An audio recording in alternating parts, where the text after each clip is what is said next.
And I wanted to share something else that came from a message that was given at General Conference, I guess a couple weeks ago now. And it was a message that talked about Ezra chapter 2. And it listed all of the number of people who were returning to Jerusalem and Judah from Babylon, where they were held captive.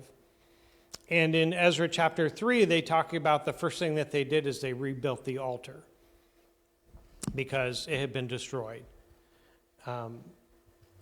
So later in Ezra, it talks about then after they built the altar, then they built the temple. So they didn't build the temple and then the altar. But the altar was always there, and that's where they presented their offerings and their sacrifices and all of that. So the altar is what made the temple holy, first, and then it was all together. So when we did the renovation here in the building, we moved the big cross to the back room because we had one already. But that corner over here seemed to be empty, and I know Warren and I were toiling over it several times trying to think what should be there. And after hearing this message at General Conference a few weeks ago, it just seemed like the altar should be there.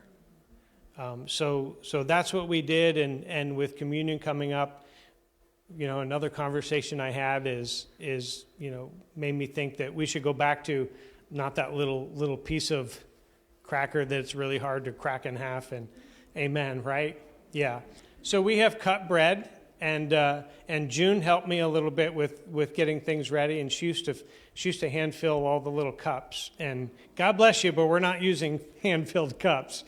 So, but it is getting back to some of the traditions of the church that I think are important, especially when it comes back to an altar in the church, not just a platform, but an altar in the church.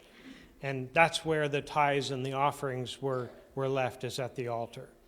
So we did that this week. So I think that's something special.